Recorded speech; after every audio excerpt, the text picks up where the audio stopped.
الحكاوي قبل نومنا نفضل باليومين صاحيين. الشليلة وأوضة واحدة عادي كفي 40. مير قاعد 24 ساعة ينصحنا. دكتور بتعمل مزيكا لمين؟ بتعمل مزيكا للناس مش للجادجز يعني. صباح الفل. طب ايه الأغنية من دول اللي كنت تحب تبقى بتاعتك؟ وهي بتاع الكبدة حلوة. كل الناس بتتعلم من بعض يعني. أنا بشوف إن ما تعيش لوحدك دي مش موجودة يعني. اللعبة دي فيها 3 مستويات. يا لهوي. كلمني قال لي ما ترد على التليفون. قال لي تامر حسني بيكلمك. قلت له يا عم ما تروش يا عم. اليمين لو كله باعني.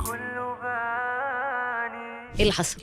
فجأة بقيت مكسر الدنيا، فبقى فلان بيطلع يقول رأيه والبرنامج الفلاني بيقيم الأغنية. عايز تشتغل مع أرتس والأرتس ده متعب، أنت هتتعب جدا في الأغنية. لأسباب كتير ما بنشتغلش. عبد الرحمن رشدي وأمير عيد مش هشتغل معاهم تاني يا جماعة. وما حدش يتأخر يا جماعة، لو بيعمل مزيكا أو بيعمل أي بروجكت ينزله على طول. حصريا للتايكون زومبي. بس مين يا عين غير الله المعين، مش انت في حلو أوي الدنيا دي كده. مش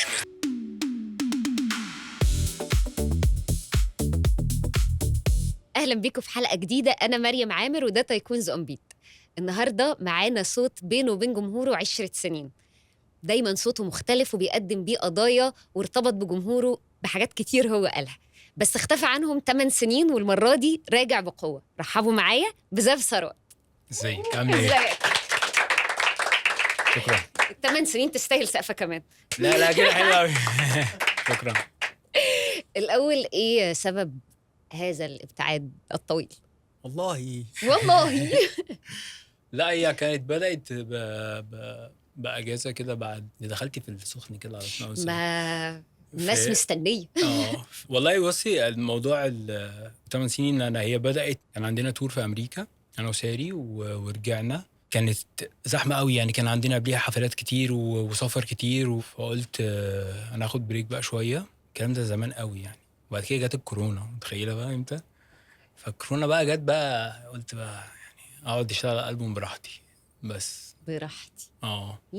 ولغايه دلوقتي بمشي جوه الجزمه الاول. ففضلت قاعد بقى كتير ومبقاش جوايا حاجه كده اللي هو يعني عايز ارجع بالاغنيه دي ولا دي، عايز اقول ده ولا ده يعني. بس مش متضايق خالص من الاجازه دي بصراحه. ولكن ما كنتش فاكر ان انت ترجع تاني تعمل مزيكا هيبقى صعب.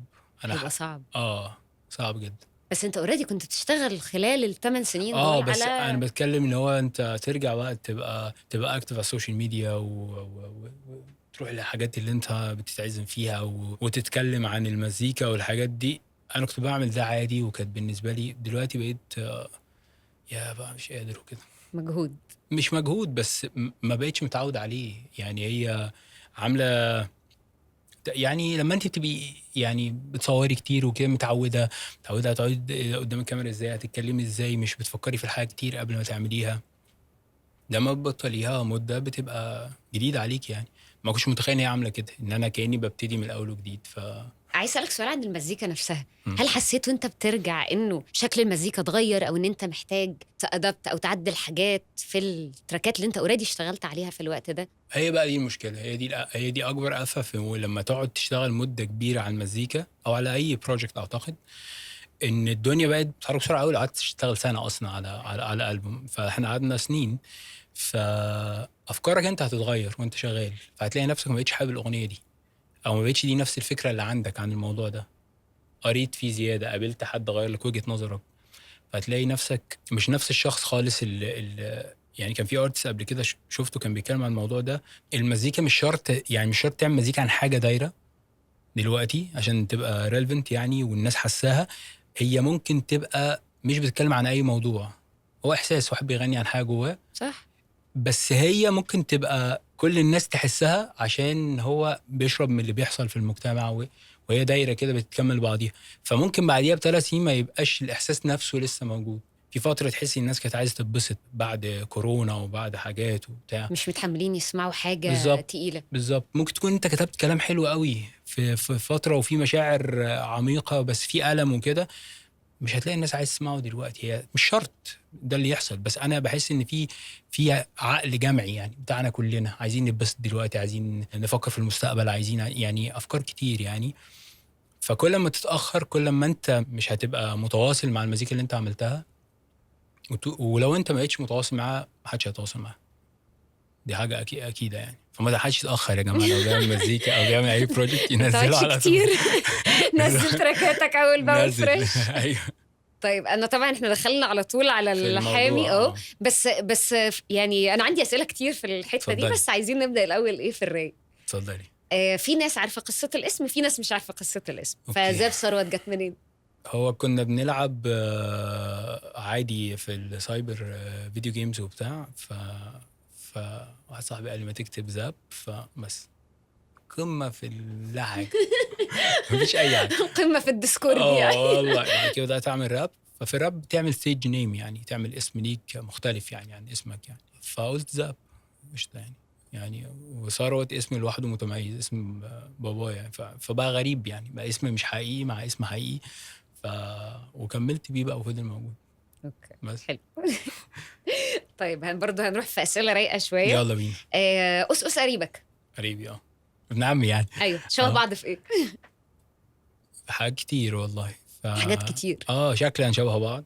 اوكي. هو دمه خفيف الصراحه قوي، ولكن بقى لما تقعدي معاه لما يتكلم جد يعني بيتكلم زيك كده لا اكتر. لا مش قصدي على الطريقه، هو واعي يعني، ومش الدنيا مش كلها هزار. هو بيحب يهزر، بيحب ما ياخدش حاجه جد قوي، بس هو لا واخد باله من كل حاجه يعني، وملتزم في مواعيده، وبيشتغل جدا جدا جدا فوق ما الناس تتخيل يعني.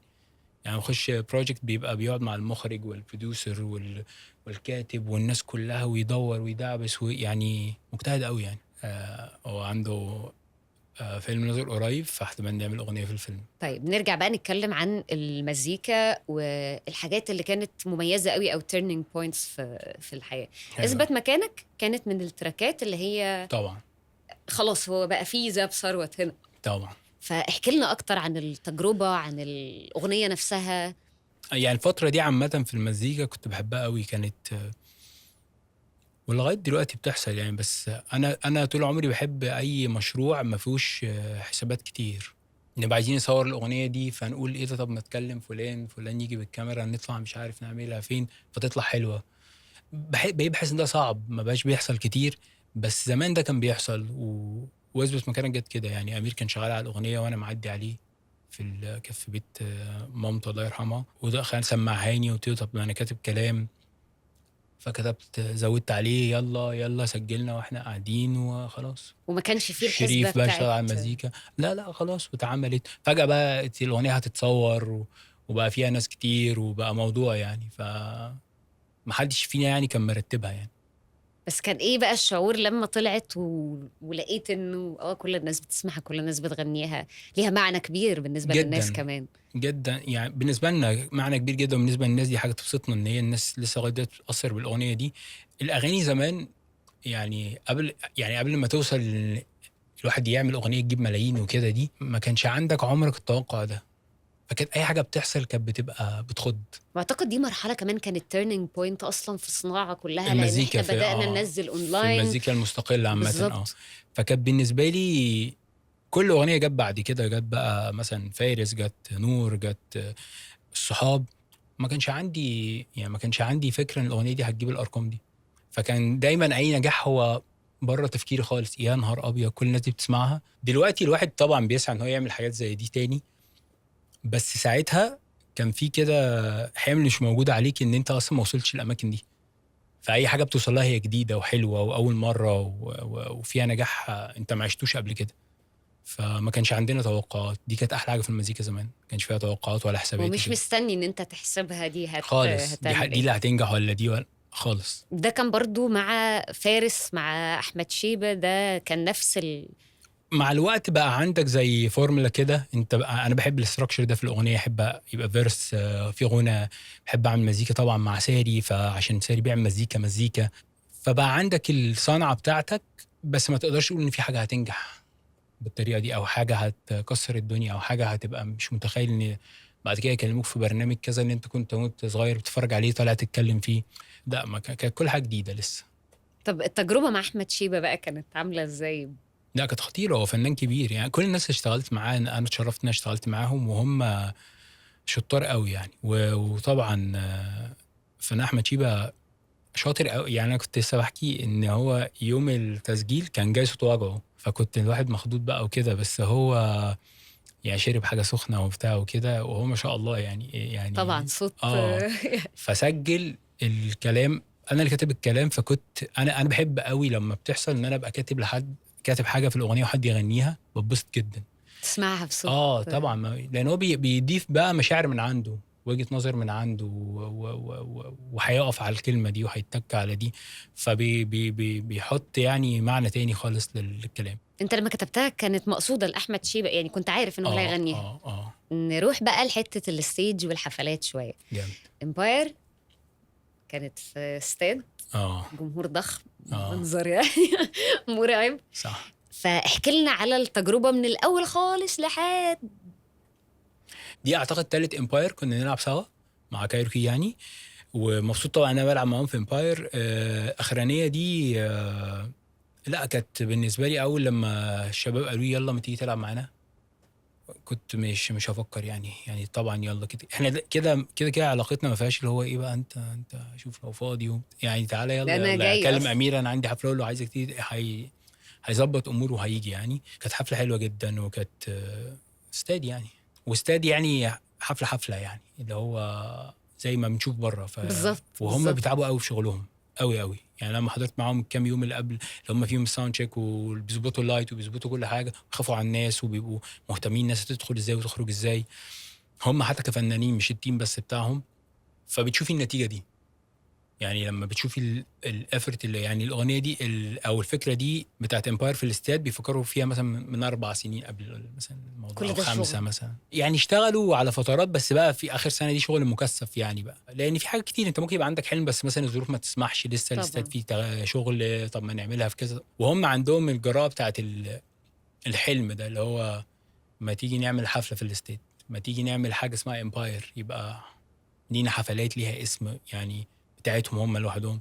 فعندهم الحته دي. هو بقى بروجكت يعني، مش بس بالظبط فكرة حفلة، هو بقى في بروجكت كامل، لأن بالظبط مستوى التنظيم، بالظبط الكولابريشنز، الارتستس اللي طالعين معاهم، مش مجرد حد بيعمل حفلة وخلاص. بالظبط يعني اكتر حاجه انا اشتغلت مع ناس كتير، اكتر حاجه، وهي حاجه يعني اكيد الناس كلها فاهماها، بس اكتر حاجه كومن في اي حاجه اللي هتلاقيه ناجح كده هو هتلاقيه مجتهد جدا. طبعا. كايروكي وامير وتامر حسني طول الوقت في الاستوديو، طول الوقت بيشتغل، طول الوقت بيفكر يعمل حاجه. كل الناس عشان ما انساش اسم حد، حمزه، كل الناس، حمزه نمر طبعا فنان كبير، طبعا كلهم هتلاقي الحاجه الكومن اللي فيهم كلهم، هم طول الوقت بيشتغلوا، هم طول الوقت بيجتهدوا. فعشان كده هم هنا يعني توفيق ربنا يعني قبل كل شيء. بس الناس مستنيه منك حاجه اعلى، وانت مستني من نفسك حاجه اعلى، ويعني الاسامي حتى اللي قلتها كلها في تحدي كده، لان الناس دي مختلفه يعني. كايروكي ليهم صوت مختلف وشكل مختلف، ما فيش حد اتعلم منه قبليك، فدي صعبه يعني. ما فيش باند عمل كل اللي حصل ده. في طبعا باندز كتير جامده قوي في مصر، بس بتكلم على حجم النجاح ده، ما حدش عمل كده. فما فيش حد تقول ايه، طب لما هم راحوا الاستاد عملوا ايه، وناخد بقى البلاي بوك اللي اتعمل ونذاكر منه سايتس بقى وبتاع. ومش عارف ايه، مفيش مفيش. الكلام ده. فان انت تبقى اول حد دايما دي صعبه. انت ونصيبك بقى روح تجتهد انطلق. بقى وتجرب. فده قصدي الجراءه يعني، اللي هي انت مش ما بتخافش تجرب، فدي حاجه مهمه جدا. يعني ممكن الناس من بره تشوف التيرنينج بوينتس او النقط المهمه في حياه الفنان، وهو نفسه جوه ممكن يكون في حاجات تانية مختلفة يعني. صح لو قلنا مثلا انه نرجع تاني لإمباير او الشغل في أغنية فارس او حتى اثبت مكانك، ده احنا كجمهور شايفين من بره ان دي نقط كانت محورية. ايوه بس بالنسبة لك انت ممكن يكون كان في نقط تانية احنا ما نعرفهاش، او اثرت غيرت في السكة اللي انت بتشتغل فيها. صح. فاحكي لنا من وجهة نظرك بقى انت، ايه التيرنينج بوينتس اللي حسيت انها فرقت في المشوار؟ انا فاكر اول اغنيه، ممكن اكون اتكلمت عن الموضوع ده قبل كده، فاكر اول اغنيه جابت 1000، دي كانت بالنسبه لي حاجه مش هنساها، لان هي كانت يعني انا مش متخيل يعني رقم مقفول كده، مش متخيل في 1000 بني ادم. 3 اصفار. الكلام ده 2009 مثلا ولا حاجه، زمان جدا، سمعوني. يعني الموضوع ما كانش زي دلوقتي خالص. طبعا. ان يبقى في حاجه تبقى انت اسمك فنان مستقل وتقعد تنشر حاجتك، زي كنا بننزل اغنيه ونقعد نعمل تاج للناس فيها ايوه. كان غلب يعني. بس وكومنتات ترد على كل كومنت لوحده. ايوه والله. وما كانش في بقى الالجوريزم بتاع دلوقتي دي، اللي هو انت لو رديت ومش عارف ريتش يعني، انت كان كله على الله، طب بنجرب خليها بقى. على الله. فدي كانت بالنسبه لي حاجه، خلاص طلعت بقى بره دايره صحابك اللي هم 50 واحد اللي انت تعرفهم اللي كانوا بيسمعوا الاغاني ويقولوا لك رايهم كلهم. فدي حاجه مش هنساها. في اغنيه في السماء كاكسبيرينس كلها على اثبت مكانك، المراحل. ففي حاجات كتير انا فاكرها ومعلقه معايا، والمشاريع الكبيره اللي عملناها في اكسير. البوم مدينه طبعا. انا فاكر البوم مدينه برضو انا كنت عمال اعمل اغاني سينجلز كده وبلعب حفلات وبروح واجي وكده، وكان عمير يقعد يجر شكلي يقول لي ما تعمل البوم بقى، تعمل البوم بقى، تعمل البوم. وانا جوه دماغي يعني ما عنديش حاجه تعمل البوم، لان أنا بالنسبه لي الالبوم ده حاجه مكتمله كده. موضوع. مش اغاني ورا بعضيها، عايز اقول حاجه يعني جوه فكره معينه، جوه فلسفه معينه. ففاكر كنا راجعين كده من مشوار يعني، ووقفنا كده في شارع في المعادي وقعد يقول لي بقى. فما اعرفش، اوقات ممكن حد يكلمك على حاجه كتير قوي، بس في يوم معين كده تقول صح لازم اعمل كده، يعني كأن الدنيا نورت كده وشفت الحقيقه. فعلا لازم اعمل كده. ألبوم مدينة كان مع ساري. مع ساري هاني طبعا. احكي لنا بقى عن التجربة دي بما ان انت فتحت الموضوع. ساري هاني ده اخويا يعني، والله بحب حب رهيب، وانسان كويس جدا على صعيد شخصي، وفنان كبير جدا بقى. يعني بدأنا اصلا اول حاجه ان احنا عمل ميكسينج ماسترنج في اغنيه احنا جيل وانتوا جيل، اه اللي كان عاملها شريف مصطفى كايروكي، وساري عامل ميكسينج ماسترنج. وبعد كده بقينا نعرف بعض على خفيف كده. برضو مره كنا قاعدين مش فاكر كده فين كده في معرض بنحضره، كان معرض حلو قوي، وقابلت ساري واتكلمنا، وقلت له عندي اغنيه اسمها ملعونه الشهره، صورتها في لندن وانا عندي حفله هناك، بس صورتها على تيمبو يعني من غير مزيكا خالص، تيمبو مش عارف 90 ولا 92 وحاجه زي كده. رحت عديت على شريف قبل ما اسافر بيوم وقلت له تعال نظبط تيمبو، يلا حط اي بيت. سجلت عليه وسافرت. هو ده قصدي بالبروجكتس اللي بتيجي كده. سافرت طلعت هناك، كان بالصدفه واحد صاحبي هناك، انا طلبه مخرج كبير جدا، كنا بارتنرز يعني في اكسير. وقال لي هات الكاميرات معاك. خدتها معايا، صورنا هناك وقعدنا ندور على فوتج. فجبنا فوتج من حفلات وقعدنا نجمع حاجات، صورنا حاجات هنا. معتز ابراهيم هو اللي صور هنا في مصر. ومن هنا بقى قابلت ساري بالصدفه وقلت له انا عندي اغنيه وعايز نعملها سوا. كان ساعتها تراك. كانت ساعتها يعني كلام على بيت بس كده، مفيش اي حاجه واضحه. قال لي طب ايه؟ قلت له انا ده صورته اصلا، لسه بقى صورنا بقى في مصر بعد لما ساري عمل مزيكا.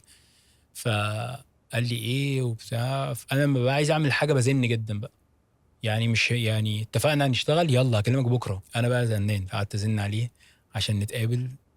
اشتغلنا الاغنيه 3-4 مرات، طلعت زي ما هي كده، نجحت الحمد لله جدا ساعتها. ومن ساعتها بقينا بقى بنجرب بقى، يلا نعمل اغاني سوا. عملنا نور سوا، نور برضه ونجحت جدا. عملنا في السما سوا ونجحت برضه. عملنا اعلانات بقى كتير قوي سوا. وبعد كده قلت له ما تيجي نعمل البوم. واحنا قاعدين في قعده كده قلت له بص انا عندي فكره، انا عايز اعمل البوم، تعمله معايا؟ قال لي يلا. قلت له هبقى انا وانت وهيبقى زاب وساري هم اللي عاملين الالبوم ونلعب حفلات سوا. قال لي يلا بينا. قعدنا سنه نشتغل على الالبوم، وطلع زي ما طلع كده. وعملنا فارس سوا، عملنا اغاني كتير جدا. عاملين الالبوم الجديد بقى ده بقى المفاجاه. هنرجع تاني للتيرنينج بوينتس ونتكلم على الالبوم الجديد كتيرنينج بوينت، عشان انت خطفتنا كده قلت في البوم. فعايز اعرف ايه اللي حصل. الالبوم الجديد ده اللي قعدنا فيه مده وغيرنا فيه اغاني كتير، ده مع ساري عامل مزيكا، البوم حلو قوي. وهواري بيغني فيه وانجي بتغني فيه، انجي نظيف وامين بابليون اللي عامل اغنيه مكسره الدنيا اسمها يا سمره. ايوه طبعا. وعامل زينه طبعا، عامل اغاني كتير حلوه. عندنا اغنيه اسمها مالي على الله مع بعض. البوم بقى مختلف خالص. هو انا اصلا دلوقتي بقيت متشوقه اسمع، عشان انا بحب زينه، بحب التراك ده جدا، فعايزه اشوف انتوا هتعملوا ايه مع بعض. والله انا متحمس ان انتوا تسمعوا الالبوم ده تحديدا. الاغاني اللي فيه بحبها قوي وكانت فتره مهمه جدا، وكان في جراءه كده، جربنا حاجات كتير قوي. انا كنت قاعد بفكر الالبوم ده كان عامل زي ايه. كنا راكبين عربيه كده، عربيه حلوه وفيها مزيكا حلوه والدنيا تمام ومسافرين رايحين حته، وفجاه كده بطلنا العربيه ونزلنا وسبناها ونزلنا اتمشينا شويه في الصحراوي مثلا. ما حدش بيعمل كده يعني، بس انا بالنسبه لي هو ده اللي حصل. احنا سيبنا كل اللي بيحصل والحفلات والدنيا ودي، تعالوا نروح نعمل الالبوم ده. فهو الالبوم عباره عن رحله بتاعت، مش متقال كده بالظبط، بتاعت حد ساب كل حاجه ان هي اغنيه وحدي في الاخر خالص. في حته بنقول فيها باكر مش صباح هسيبكم وراح اسري بالبراح ورا عقلي اللي راح. هو واحد بيقول لهم انا همشي بقى من بكره الصبح، انا همشي واروح بقى اسرح ورا قلبي اللي راح مش ورا عقلي. فالبوم بحبه قوي وفي مزيكا حلوه وفي تسجيلات حلوه قوي، واتمنى يعجب الناس يعني يعني مبشر ان شاء الله. يعني بثمن الغيبه. وامين خطير تمام. طبعا وهواري خطير وانجي خطيره وساري طبعا خطير، كلهم عاملين حاجات حلوه قوي. وانت كمان خطير، فيعني احنا ربنا تمام. يخليك ربنا يخليك. نسمع بقى اغنيه الصحاب، نرجع للاختبار. عشان انا شاطر قوي في الحفظ يعني. اتفضل طبعا. عايز احكي لكم على السعاده والايام الحلوه بينا. ألبوم عمرو في المعموره قبل راس صدر ومارينا. العربيه حموله 5 بس راكب فيها 7. بنسافر الصبح بدري ونرجع بالعافيه في 9. الحكاوي قبل نومنا نفضل باليومين صاحيين. الشليله واوضه واحده عادي يكفي 40. فرقت الجامعه بينا باختلاف مواعيدنا وتخرجنا بسرعه منها بس كنا خلاص بعدنا. صوت الجيش عمال ينادي اللي داخل واللي اجل واللي اخد الفيزا دغري صح. واللي اخد الحاجه ومعادي الفيزا سجل نص درجه راحت. كبرت الدنيا علينا والمكالمه بالميعاد. اصل فلان هاجر لكندا وفرق التوقيت بالميعاد. هم 2 3 بقيوا في الوصال والاتصال ونقول الدنيا تلاهي وكل واحد حاله حاله. في يوم ابويا تعب كنت هموت من الخوف عليه. القدر يعمل بصر طب هتكلم اعمل ايه صح؟ هتصرف اعمل ايه؟ ربع درجه. كلمت اول نمره من صحابي كنت فاكرها حس بيا واللي فيا من مكالمه وفي اولها ونص ساعه. وكان 3 من صحابي قصادي جم زادوا اكتر بعد ساعه. ايوه دول صحابي هم. ورجعنا تاني صف واحد كتف في كتف وظهر واحد. كل اخواتي كانوا جنبي وما نقص منا واحد. قام ابويا بعدها كانوا سندي وقتها. والحكايه دي حقيقه والله ما الفتها. شكرا. طيب هنخرج شويه من الاسئله الجد ونلعب. يلا بينا. ماشي. رانك ذا ستار. رانك ذا ستار. المزيكا هم كلهم مزيكا يلا. لا بس يعني هي تريكي شويه لان انت بتختار. انا هبص في حاجه. انت هتختار كاردز تقرا اسم الفنان وترتبه من 1 ل5 حسب ذوقك الشخصي. افتح ابص على دي. لا لا لا لا لا. مروان بابلو جامد جدا. هيبقوا مختلفين في الجانرا ولا كلهم في جانرا واحده؟ هنكتشف. 3.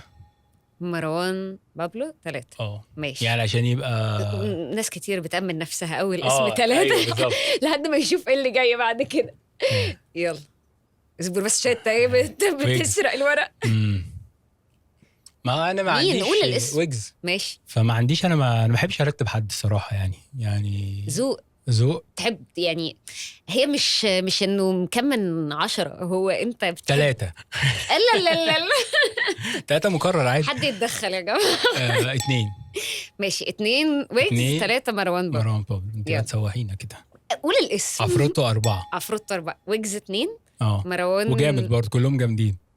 تأمن انت. لا والله اصلي 4 انا متحمس. فاضل لك 1 و5. 1 و5. مروان موسى 1 أو 5. بس كلهم يعني جامدين. ايوه بس ذوقك انت تحب تسمع مين شويه اكتر من التاني.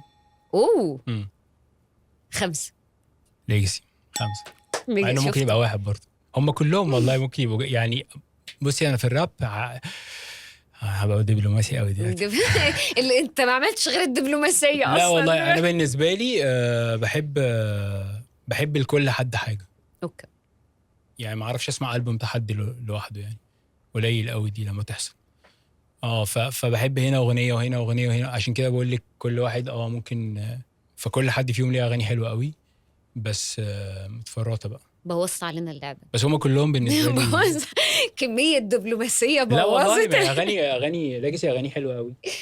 مروان اغاني حلوه. انت ما اتصدمتش ولا صدمه يعني. انا كنت مستنيه تتصدم تتخض تطلب التغيير تستعين بصديق. ممكن اغير. لا عشان انت ممكن اغير. اقول لك مش هغير. لا بس انا ما يعني والله مش دبلوماسيه. انا بحس ان انا مش المفروض. ما المزيكا دي بتاعت الناس يعني، مش احنا اللي نحدد ايه احلى من ايه انت رتبت الستوريز على حسب الاغاني. انت قلت ان انت لو البلاي ليست هتسمع وعندك ماشي. اغنيه مفضله لكل مش حد. هتسمع مين بقى؟ لا بقى انا بقى عايزه الاغنيه المفضله بتاعت كل واحد فيهم. لا ده كان كلام دبلوماسيه، ده اللي شفت كنت بقى بقوله. عشان ماشي. عشان تروح دبلوماسيه تاني. مروان موسى عنده اغنيه حلوه قوي اسمها البوصله ضاعت. اه مروان بابلو عنده اغنيه كان اسمها اتاري، قديمه، اغنيه حلوه قوي. قديمه حبه. قديمه وكلهم عندهم اغاني تاني حلوه، بس دول اللي انا بحبهم. الليجاسي. اسمها ايه اللي هي انا امنت العالم كدابه دي؟ انا امنت العالم كداب مش عارف. الاغنيه اللي عاملها مع حد، في اغنيه عاملها مع حد كانت حلوه. لا اغنيه غاليه كده كده حلوه. وحافظ الاغاني وحافظ اغانيك وحافظ اغاني. انا مش بحفظ الاسامي. لا غاليه طبعا جامده. طب مين في ويجز الاغنيه ويجز. بتاعت بعودة يا بلادي حلوه قوي. اه مين بعودة يا تاني؟ بلادي حلوه قوي. خلينا ماشي. في حد احنا قلنا ليجاسي، عفروتو. مروان موسى، عفروتو. ويجز ويجز، قلنا بعودة يا بلادي. عفروتو.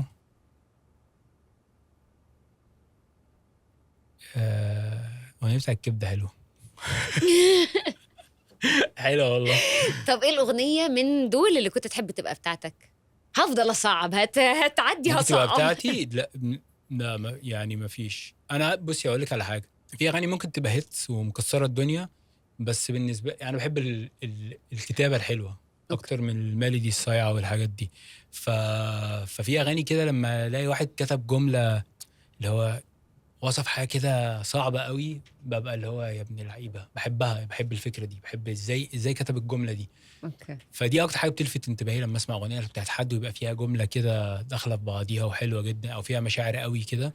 فبحسها في اغاني كده ممكن، كل اغاني دي بحسهم ممكن مش بتوع السنه دي بس، ممكن السنه دي واللي بعديها واللي بعديها، لان تفضل الاغنيه قاعدة نفسها على فيها طول. فيها احساس كده ممكن تقعد تفكر فيه انت وغيرك وناس تانية. تفتكر ليه في وسط كلهم، هم طبعا كلهم ستوريز وطبعا الترتيب الدبلوماسي الرائع والاغاني الدبلوماسيه برضه، بس تفتكر ليه ويجز من وسطهم كلهم عمل امباكت كبير قوي واثر على جيل حتى بعده من الفنانين؟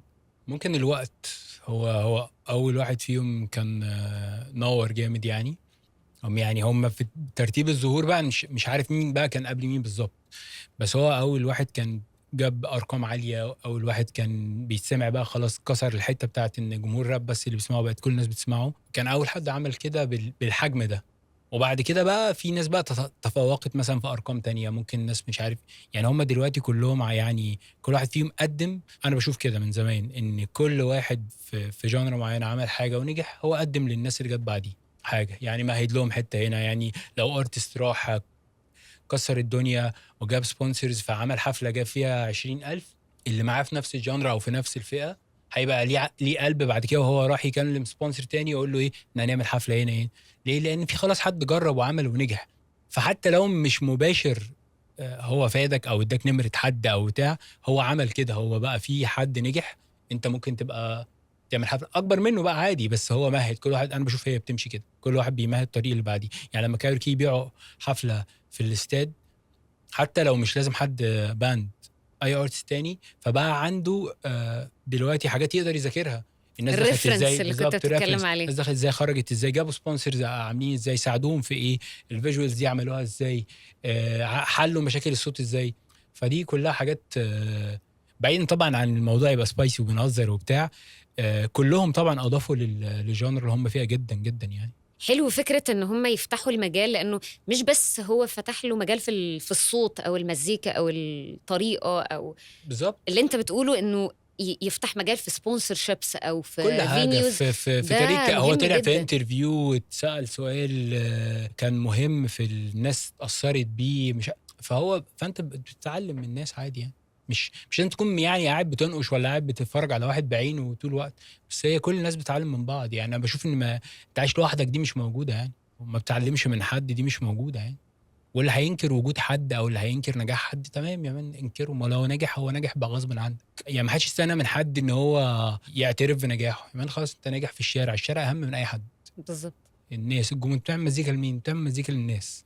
الناس لو بتحبك خلاص مش دي اهم حاجه. للجادجز يعني. صباح الفل. هو بعد كده الناس بتبقى، انا بحس كده ان وده حصل لي، بتبقى متاثر بكلام الناس اللي معاك في الصناعه ممكن، بس انت قبل كده ما كنتش تعرف حد في الصناعه فما كنتش متاثر. فاهم قصدي؟ بتبقى ما كنتش مرتاحه تعرف حد، انت اكتر. عارف الثلاثه اربعه اصحابك اللي معاك في الاستوديو، فانتم مش بتسمعوا راي حد. فجاه بقيت مكسر الدنيا، فبقى فلان بيطلع يقول رايه، والبرنامج الفلاني بيقيم الاغنيه، وده يقول لك ده لحن مش عارف ايه، فبقى راي الناس دي مهم. ورأي الناس دي برضو مهم عشان في ناس منها رأيها مهم، ورأي الناس دي مهم علشان برضو بيتكلموا على ناس عاملة أغاني حلوة ومكسرة الدنيا، صح. فبالعافية برأيه بيبقى مسموع. فاهمة؟ طيب بما ان محدش ينفع يبقى لوحده، هنتكلم شويه على الكولابريشنز. يلا بينا. اخر كولاب كان مع حدى بندق، طبعا. دي كانت مفاجاه يعني. احنا قعدنا شويه وبعدين طلعنا مشوار بعيد. احكي لنا شويه على الفكره، جت منين، اتعملت ازاي، الامباكت بتاعها. بصي أنا بحب أشتغل مع كل الناس، وحودة جميل جدا بقى في يعني ذوق جدا، مواعيده مظبوطة، بيبارك لك لو حاجة نزلت ونيك، يعني بني آدم خطير والله. فأنا مبسوط له جدا في كل حاجة هو بيعملها، ومجتهد جدا، وهو وبيغير بطريقه كده ما تحسيهاش ايه ده. هو انت يعني لما بيروح حته جديده ومنطقه جديده بيروحها حلو وبيجتهد فيها وبيروحها كده، فما انت ما بتخليكش انت كمستمع يعني ما تخليك في كده، بتبقى مصدقه يعني. فهو ده يعني ده مثال على اللي انا كنت بقوله. يعني كتبت الاغنيه وكانت عجباني وسمعتها لماهر مرلاخ، وقال لي حلوه دي ومش عارف ايه، وكنا قاعدين بنفكر عادي. فبقول لحوده وبنتكلم، يعني هو بيقول لي حوده وصوته حلو وبتاع وكده، قال لي انا على فكره شغالين حاجه سوا، تيجي نكلمه؟ قلت له يلا نكلمه. كلمه هو، قال له يلا بينا. عملنا جروب، بعت له، سمع الديمو اتبسط، قابلنا اشتغلنا على الاغنيه، اتعملت على طول. وهو شاطر وبتاع يعني بيحب الشغل، ما وده بيماطلش ما نوعك بيتاخرش. المفضل يعني. لا خطير يعني، بيجي في معاه يعني كل حاجه اون تايم يعني. فمش متعب يعني. الكلابس فيها مشكله، عايز تشتغل مع ارتس والارتس ده متعب، انت هتتعب جدا في الاغنيه. طبعا. لانها فاهم؟ مش في ايدك يعني، هي عادي ان يبقى حد مش مشغول، عندك. مم. دي عادي، دي مفهومه. حفلات بقى، تورينج بتاع، تمام. اهم حاجه بس نبقى اون تايم، هنتفق على الوقت، نتفق على الحاجات دي، ويبقى في روح ان احنا عايزين نشتغل اصلا. اوكي. يلا نعمل حاجه. فاهم قصدي؟ صح. فهو ده عنده ده جدا يعني. طب حته كده من يوم بيوم. الساعه 7 بصحى وبفتح عيني، بقول يا ريت يا دنيا تجربي الليله تراضيني، بكوي وبوضب ميعاد نزولي قرب، بهرب في سكوت طويل وانا في سيجاره الصبح بشرب، 8 نازل على السلم انا وابن جارتي، قالوا لي لما تكبر هصحى وانام براحتي، بيضحكوني، لو كنت اخدت جنيه من كل الناس اللي نصحوني كان زماني. بس. نرجع تاني للكولابريشنز، برضو كان في مع تامر حسني. طبعا. احكي لنا برضو على التجربة، لأنه أعتقد برضو إن دي مساحة مختلفة. هو كان سيد كلمني، كنت بتعشى، سيد مصطفى مدير اعمالي، فكلمني قال لي ما ترد على التليفون. فقلت له في ايه يا عم؟ باكل. قال لي تامر حسني بيكلمك. فقلت له يا عم ما تروش يا عم. الساعه 11 بقى عايزين. قال لي والله بيكلمك، ما عايز يوصل لك ومش عارف يوصل لك وبتاع. فقلت له خلاص يا عم يعني هرد بس يعني ما فيش حد كلمني لسه. كلمت بقى مع رامي مدير اعماله، ذوق جدا، وقال لي تامر هيكلمك، عايز يتكلم معاك على اغنيه وبتاع. فاتكلمنا وقت الفجر مثلا. اوكي. فكانت مكالمه حلوه جدا. هو دمه خفيف قوي في الحقيقه، بس كانت مكالمه حلوه جدا في ان هو اول لما قال لي الو، فانت بتسمعي بقى صوته، بسمع الاغاني، سامع صوت الاغاني حبيبي جوه. يا والله كل. كلها، وقعد يتكلم معايا شويه، فكان موضوع لذيذ قوي بالنسبه لي. رجع قال لي عندي اغنيه كذا كذا في الالبوم بتاعي، وحاسس ان احنا ممكن نعمل حاجه حلوه سوا وبتاع قلت له جميل. يلا بينا. وجميل بقى، الدنيا سهله قوي معاه. يلا طب ايه رايك في كذا، طب نغير كذا، يعني مش بيسيبك، بيديك مساحه ان انت تعمل اللي انت عايزه كله. قعدت اشتغل في البيت شويه، سجلت عندي وبعت له، قال لي يلا بينا. حلو. قابلنا بقى عنده في الاستوديو، صورنا وسجلنا يعني، وبعد كده عملنا بقى يوم بقى تصوير تاني. حلو قوي. لا كانت تجربه حلوه جدا. وشفت برضه هو ازاي حاطط عينه في كل حاجه، مركز مع المزيكا، مركز مع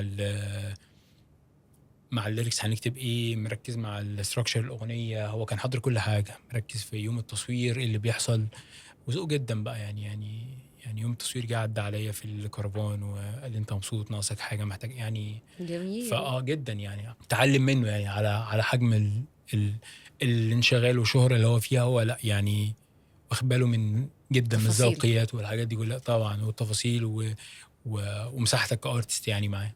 ده بيفرق في الناس اللي بتشتغل معاك، بيفرق طبعا. في يعني جزء برضو. ما هو انت ممكن تكون ستار بس برضو عندك اتيتيود مش هتكسب بيه حاجه.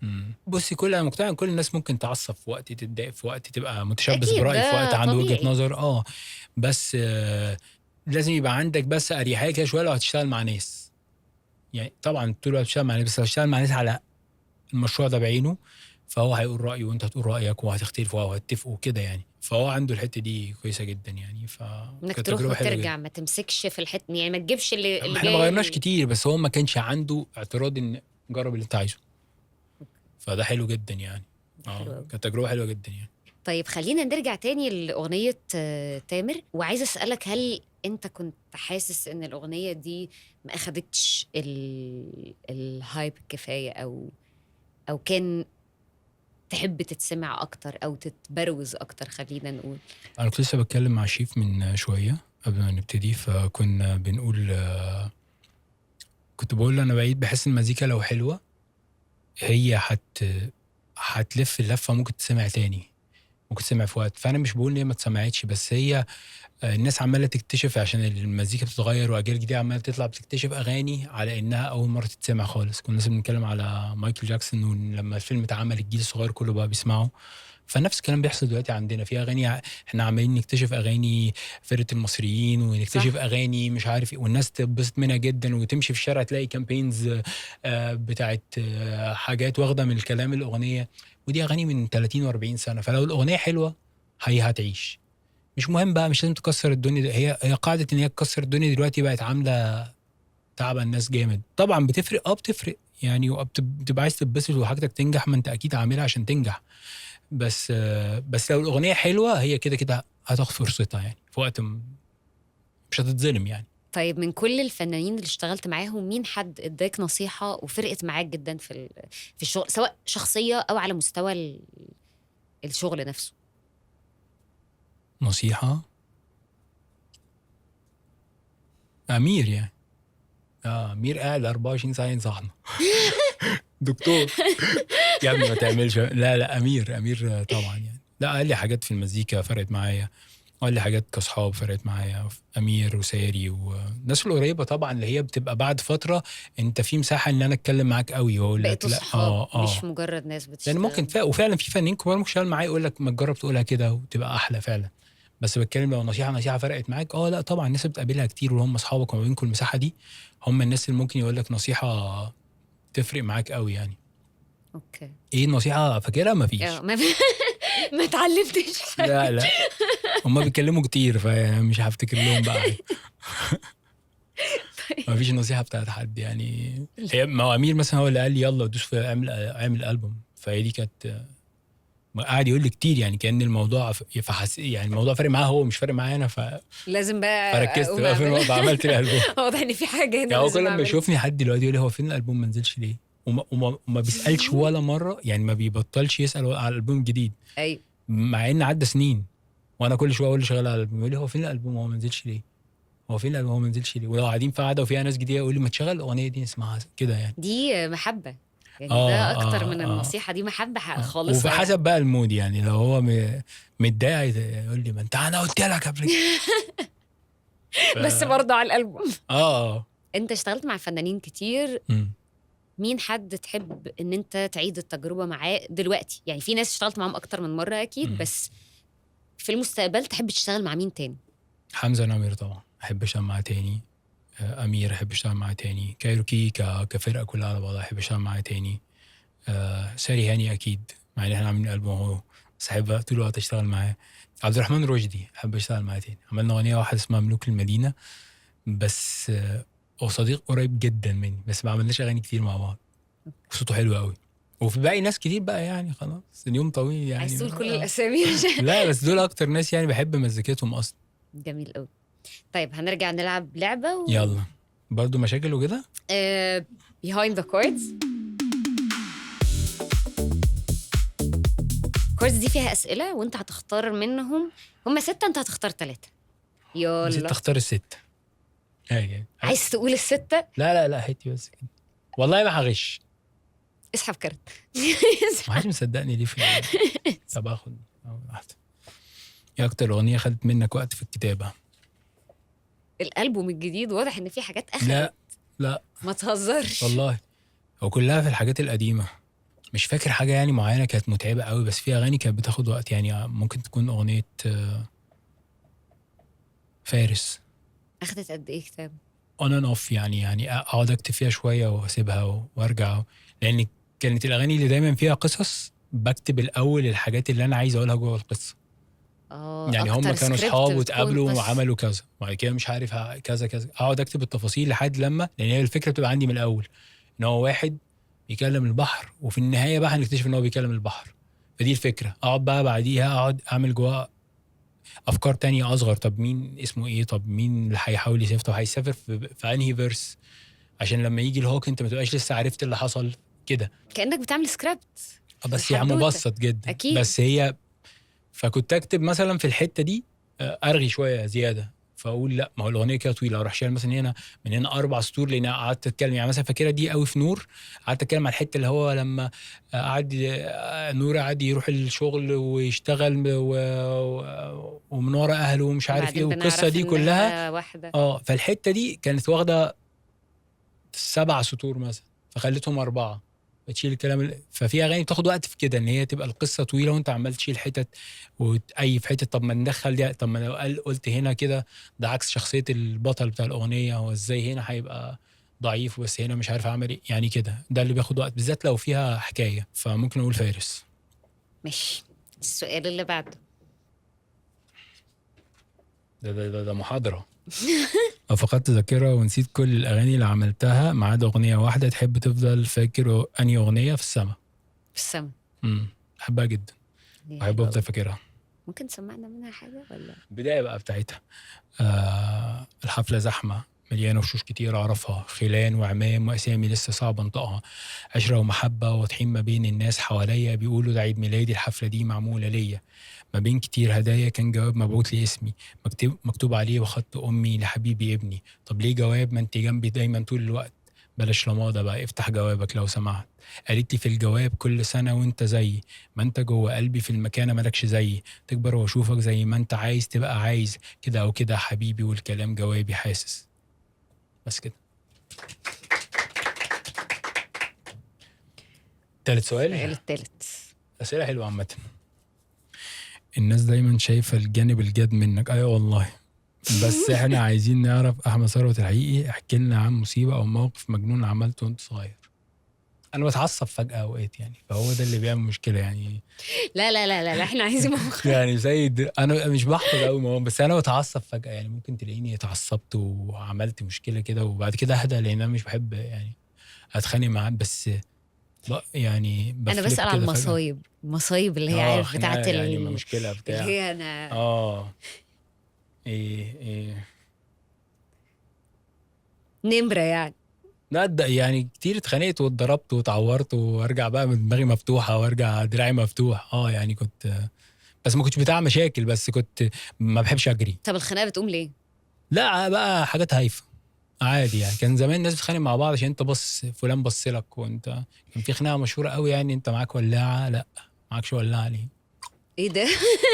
دي خناقة وحياة ربنا يعني. بس هو واحد عايز يتخانق مع واحد. زمان يعني مدينة نصر دي كانت قايمة على ان يوم الخميس لو ما عندكش حته تخرج فيها، هيتخانقوا بقى هنا قدام النادي، هيتخانقوا هنا عند المول. كانت يعني كانت والله كانت ده النشاط. فانا ما بحبش المشاكل بقى، ما بحبش الخناق، بس ببقى موجود في البتاع. فهجري بقى تبقى وانا طويل كده بقى شكلها خايف، فبقى فراح بقى اضرب ازق اعمل واروح واخد اللي فيه النصيب يعني. ايه تاني؟ اغنيه بسمعها في السر؟ لا مفيش حاجه بسمعها في السر، بس في اغاني شعبي بحبها قوي. كان في اغنيه، انا ما بسمعش اغاني كتير خالص يعني، بسمع قليل. بس انا من الناس اللي هي ايه، مثلا عندها مثلا 50 اغنيه بيحبوهم، هم دول اللي بقعد اسمعهم واقعد الف جواهم لحد كل فين وفين تخش اغنيه جديده يعني. اوكي. وسط الليست، وما عنديش ليست وكده ما عنديش ترتيب في الحاجات دي خالص. بس ممكن الناس ما تبقاش عارفه ان انا بحب وردة جدا، يعني فنانة وردة الله يرحمها، بحب اغانيها قوي. اكتر نجاوت. موقف محرج حصل لك على الستيج؟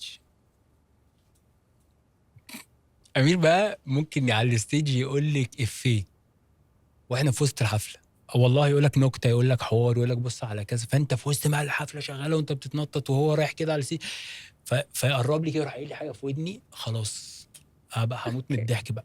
ايه هو اكتر بقى حاجه قالها لك في مره كانت ممكن لا مش هينفع اقولها، تبوظ التراك؟ مش هينفع والله. كانت لعبه كده بنلعبها يعني، فقعدت اضحك ما كنتش عارف اركز يعني في البتاع. بس هو دايما كده، ويجور شكل حد يروح يلعب على البادل بتاعت هواري وهو يعني وعدها له. ده عادي هواري طيب. عدها له عادي. وايه، هنرجع شويه لشويه اسئله يلا شخصيه حب. يلا. مين اكتر حد شجعك في البدايه او لما مش انا؟ لو اكتر حد شجعني في البدايه امي يعني، اعتقد، مش اعتقد يعني هي امي، بس هو يعني ما انا عارف في سؤال هيجي بقى اكيد تاني قدام، لا بس امي وصحابي بعد كده. كل حد بيبدا الكارير بتاعه زي ما بيكون في ناس بتشجعه، بيكون في ناس محبطه. مم. انت قابلت ده واتعاملت معاه لا خالص؟ يعني انا قصتي ما فيهاش الحته الدراميه دي بقى المشكله يعني. قعدوا يقولوا لي والاغنيه دي مش هتنفع لا عادي. مش هنجيب الحته اللي هي كانت الناس مستغربه يعني، كانت بتستغرب اصلا يعني ما كانش حد بيعمل راب خالص، بس مش اختيار ده خالص يعني، كان في ككارير ناس برضو. بس ما كانش فيه ان دي شغلانه بقى. ما هو فكره اختيار ده آه. ككارير، احيانا ممكن حتى حد يقول لك حاجه مش قصده انه يحبطك، بس هو مش شايف ان ده كارير اصلا. بس ما كانش عندي حد بيحبطني بصراحه، اللي هو بيقعد يقول لي انا كمان كان عندي حته كده، لو قافش في حاجه خلاص يعني، ما تمام هعملها يعني، صباح الفل عادي. حلو قوي. فلو انت قعدت تقول لي بقى لا بلاش واعملها تمام، هسمع نصيحه بس مش هغير اللي انا بعمله. بس مش بتخوف احيانا؟ انا في حاجه كده هي دي اللي وحشاني قوي، طول ما انت عندك يعني عدم العلم في وقت كده بيبقى فيه سذاجه وفي جراءه حلوه. نعيم الجهل. يعني انت مش يعني انت مش عارف لو بقى عندك 25 سنه وما بتشتغلش ايه اللي هيحصل، مش عارف لو الاغنيه نزلت ما نجحتش انت مش عارف، فانت بتجرب وكلك طموح وكلك طاقه، فده اصلا في حد ذاته حلو جدا طبعا. جدا في حاجه يعني. بتهولد الناس دايما ان هم يشتغلوا لما بيفكروا في المستقبل، ويرمي على يعني يبدا يحط السيناريوز، بعدين فجاه بيلاقي نفسه لا طب ما هي ممكن تبوظ، فطب ما ليه بالظبط. بقى اصلا؟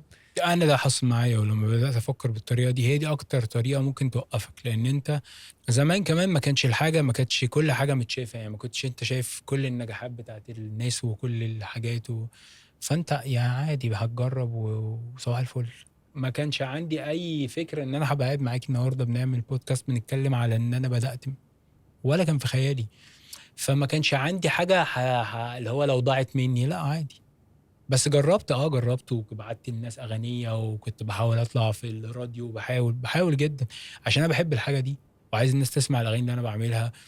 فمش مكسوف يعني ان انا اكلم حد، ومش مكسوف ان انا اطلع في انترفيو، يعني انا بشوف ان ده عادي. اسعى يا مان ورا مزيكتك، او اسعى ورا الحاجه اللي انت بتحبها يعني عشان الناس تسمعها.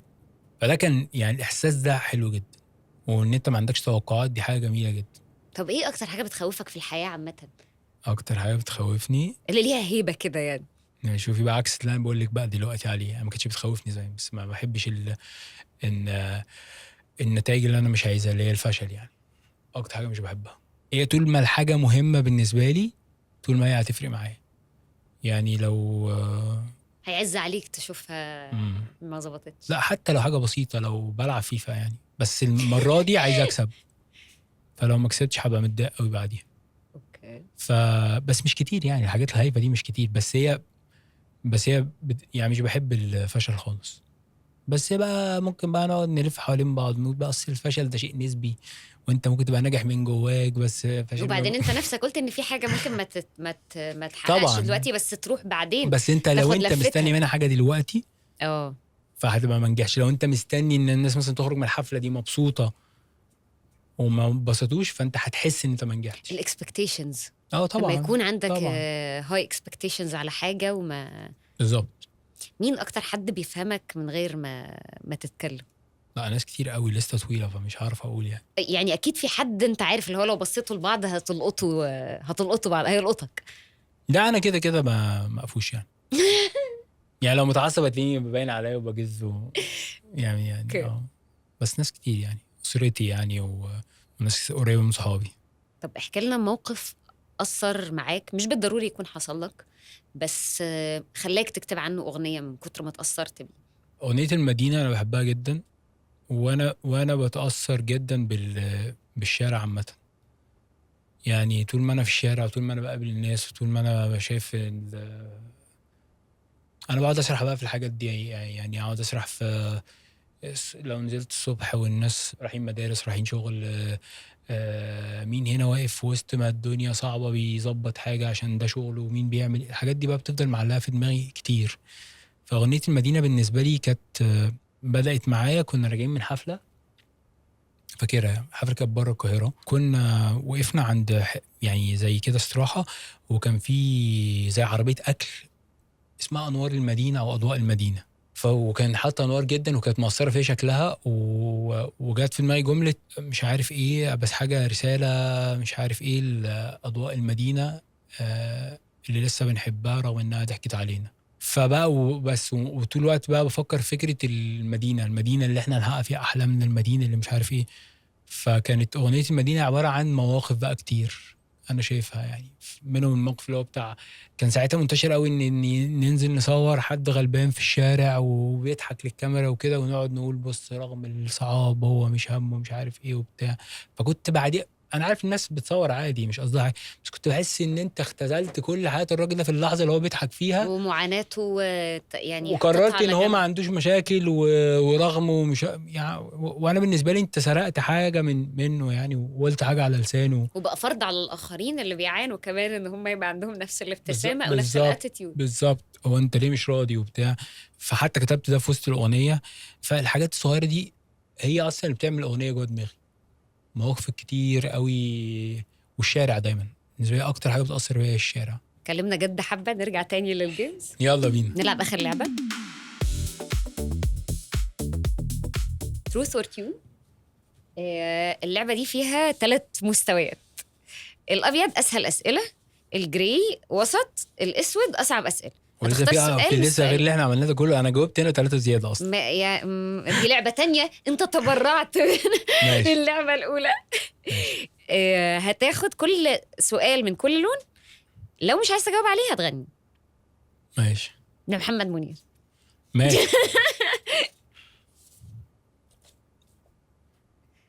يا لهوي. قول السؤال بصوت عالي. مين اكتر فنان اشتغلت معاه وما تحبش تكرر التجربه تاني؟ ممكن نقول بقى حد انا واحد صاحبي عشان ما يزعلش، فتبقى عادي في بيتها يعني. تجيبها في بيتها يعني. عبد الرحمن رشدي.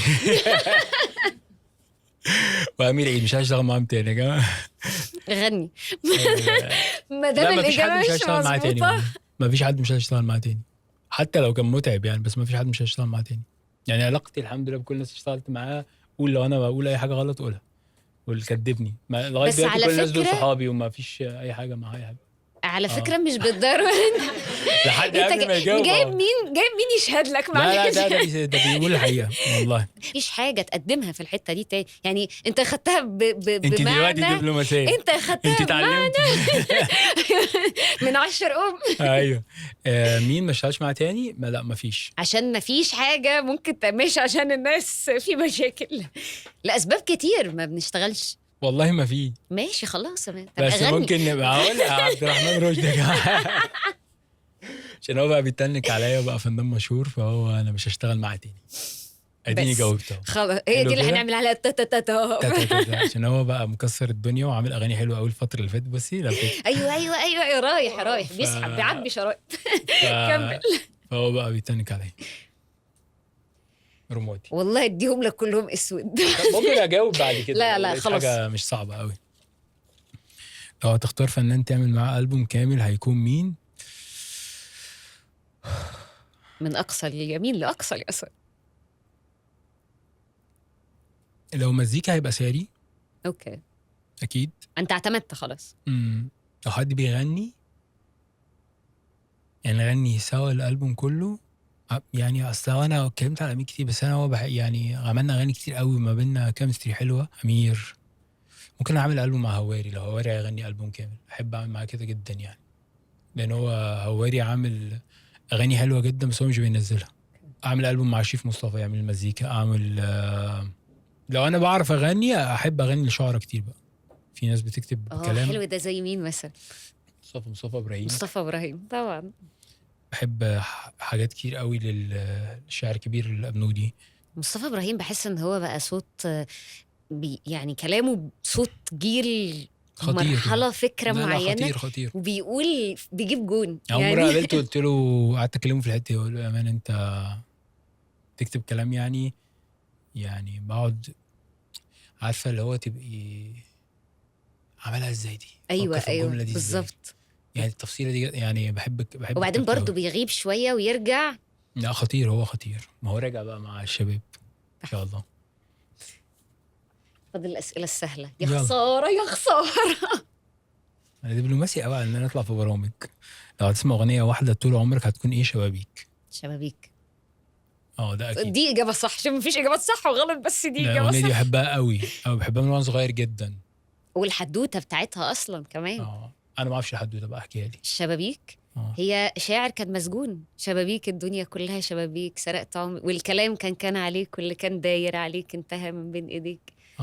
فهي ممكن اكون حدوته. سمعت القصه بس انا مش فاكرها، بس انا فعلا بحب الاغنيه كاغنيه. هي بحبها جميله جدا جميله. جدا.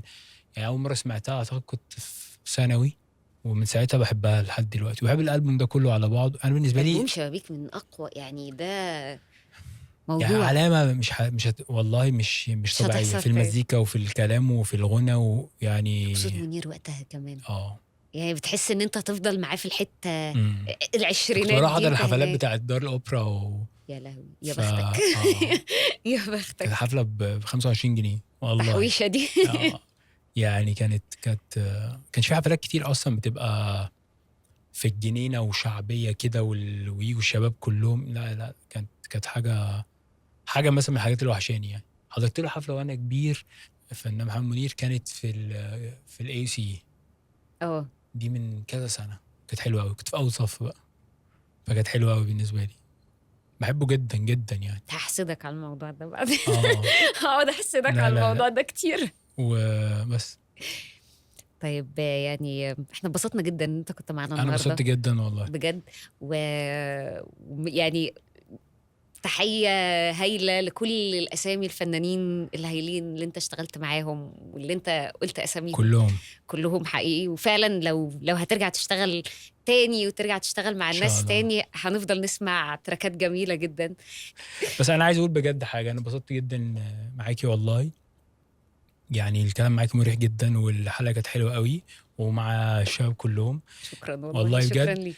وفعلا والله مش بحاول ابقى دبلوماسي عشان ارخم عليكم او ما اقولش حاجه، بس انا بالنسبه لي تمام يعني حتى اسالي يعني مش بجز على حد قوي. والله حتى كلامك يعني إذا بان دبلوماسي أو هو انا حتى ببقى قافش دبلوماسي قوي من أو الناس، حتى هو ولما بقابله الاقيه يقول لي ازيك عامل، خلاص يعني ازيك راقت عامل ايه. الدنيا، والله نسيت العظيم خلاص. قابلت ناس كتير قوي كانت قافشه عليا كده من بعيد، فاسلم عليه واقول له ايه ده مش عارف ايه، وده مبروك الاغنيه الجديده، يقول لي مبروك انت كمان. طب الله، امشي بقى. طب هو كان مش بيحبني ليه، ولا انا مش بحبه، ولا احنا مجانين، ولا ففي حاجات كده هي بجد، هي حاجات سبايسي كده لذيذه يعني. الناس بتجر شكل بعض بس ما حدش يعني. مفيش حاجة انا بجد مش متضايق من حد قوي يعني الصراحه، قوي قوي. متضايقة ممكن سيكا. متضايق من الراجل اللي ما ركنيش تحت. لا بجد بشكركم والله. شكرا ليك حقيقي واتمنى اكون كنت ضيف خفيف جدا جدا. ومش دبلوماسي ازيد من اللازم يعني. على فكرة حتى ولو دبلوماسي، بس ده بس يور هو ده مش بيرسونا، برنامج اصلا ده يور اللي هو بتاع كاركتر. مشاكل. لا لا لا وناس خالص. طيبين والله. وده بس ده يور كاركتر واحنا بجد بنحب نشوف شخصية الإنسان نفسه، يعني مش فكرة إنه لا انا بتاع مشاكل، سوبر ستار بس أو. انا معاكم هادي. طب أعمل فيه إيه ده بقى؟ اقفل الحلقة يا ابني. لا اتبسطت شكرا بجد والله. جدا، شكرا قوي. شكرا.